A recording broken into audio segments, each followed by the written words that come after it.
কাঁকড়া মাছের তেল ঝাল রান্না করলাম। খুব অল্প তেল এবং মশলায় রান্না করলাম। আপনারা জানেন আমি সবসময় হেলদিভাবে রান্নাটা করি, কিন্তু স্বাদ হয় দুর্দান্ত। নমস্কার, চলে এলাম রান্নাঘরে শর্মা কিচেনে। সবাইকে স্বাগত।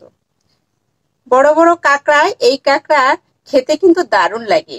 আর আমি যেভাবে রান্না করব, খুব অল্প মশলা এবং অল্প তেলে খেতে দুর্দান্ত স্বাদের। আপনারা ভিডিওটা দেখতে থাকুন। আমি এই কাঁকড়া মাছের তেল ঝাল করব, যেটা মুখের স্বাদটা লেগেই থাকে। চলুন শুরু করা যাক। তবে রান্নাটা শুরু করার আগে অনুরোধ রইল, যারা আমার চ্যানেলে নতুন আছেন সাবস্ক্রাইব করে আমার পাশে থাকুন, পাশে থাকা বেল আইকনটা প্রেস করুন, তাহলে প্রথম নোটিফিকেশনটা চলে যাবে আপনার কাছে। তাহলে চলুন শুরু করা যাক। এই সাইজের কাঁকড়াটা নিলাম আমরা। এই কাঁকড়াটাকে বলি হাবো কাঁকড়া। খেতে কিন্তু দুর্দান্ত স্বাদের হয়। আমি এভাবে কেটে নিলাম, খুব ভালো স্বাদ হয়েছে। আর এ ধরনের কাঁকড়া খেতে খুব ভালো লাগে। আমি রান্নাটা করব যে মশলা দিয়ে সেটা দেখিয়ে দিই। আমি চৈজাল নিয়েছি রসুন বাটা, তেজপাতা, আদা, আর এই সাইজ করে আলু কেটে নিয়েছি, আর তেল নিয়েছি, আর শুকনো জাল, ধনে এবং জিরে। এটা আমি তেলের ভিতরে ভেজে তারপরে বেটে নিব। কড়াইটা উনুনে দিলাম, আর কড়াইটা গরম হয়েছে, তেল দিয়ে দিলাম। আর তেলটা গরম হয়ে গেল। এখন আমি প্রথমে দিব ধনে একটু বড় দানা, তাই আমি প্রথমে ধনেটা দিয়ে ভেজে নিব। আর তারপরে একটু ভাজা হয়ে গেলে আমি দিয়ে দেব শুকনো ঝালটা।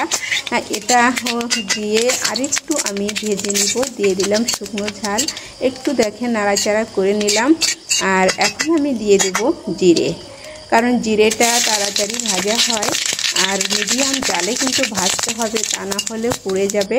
আমিও কড়াইটা নামিয়ে নিলাম। নামিয়ে নিয়ে তারপরে আমি মশলাগুলো তেল থেকে চেখে উঠিয়ে একবারে নিয়ে তারপরে আমি এটা আলাদা পাত্রে নিয়ে নিলাম।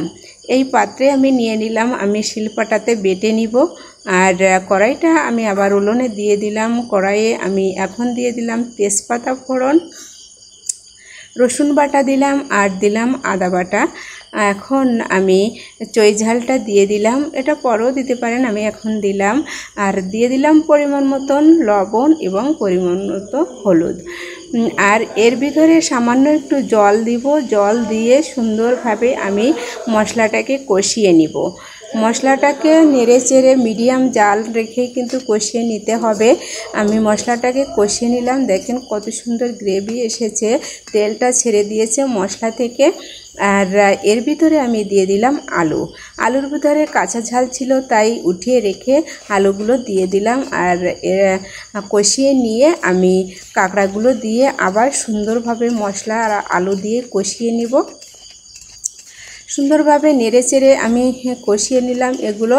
আর এর ফাঁকে আমি যে মশলাটা রেখেছিলাম সে মশলাটা বেটে নিব, কেননা তাড়াতাড়ি না বাটলে এটা মুচমুচে থাকে না, আর স্বাদটাও বেশি ভালো হয় না। এই জন্য তাড়াতাড়ি বেটে নিব। আমি বেটে নিলাম। এটা আপনারা জল দিয়েও বেটে নিতে পারেন, তবে আমি এভাবে শুকনোই বেটে নিলাম। আর এই মশলাটার তরকারির স্বাদটা দুর্দান্ত হয়। অল্প মশলায় খুব সুন্দর একটা রং আসে, আর খুব ঘ্রাণ হয় তরকারির ভিতরে দিলে। তাই আমি এভাবে রান্নাটা করব।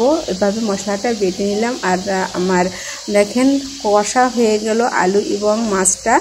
এখন আমি এর ভিতরে দিয়ে দিব পরিমাণ মতন জল।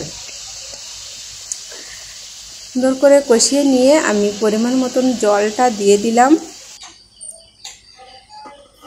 আর দিয়ে আমি 5 মিনিটের জন্য ঢাকা দিয়ে দিলাম। জোরে জাল করে নিলাম। আর 5 মিনিট পরে ঢাকনাটা উঠিয়ে নিলাম। দেখেন আমার রান্নাটা প্রায় কমপ্লিট হয়ে গেল।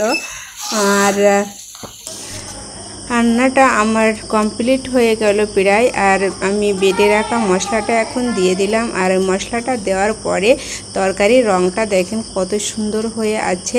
আর এর দেওয়ার পরে কিন্তু 2 মিনিট জাল করতে হয়। জাল করলে রঙটা খুব সুন্দর আসে আর স্বাদটা সুন্দর হয়। দেখেন আমি নামিয়ে নিলাম। দেখতে কত সুন্দর লাগছে, আর খেতেও কিন্তু দুর্দান্ত। না খেলে বুঝতে পারবেন না এত স্বাদের হয় এই অল্প মশলা এবং তেলে রান্না করা এই তরকারিটা, যেটা খেতে মানে দুর্দান্ত লাগে, মুখে স্বাদটা লেগেই থাকে। আপনাদের সবাইকে ধন্যবাদ পুরো ভিডিওটা দেখার জন্য। আবার দেখা হবে আপনাদের সামনে নতুন কোনো রেসিপি নিয়ে। আমার সাথে থাকুন আর ভিডিওটা ভালো লাগলে শেয়ার করুন।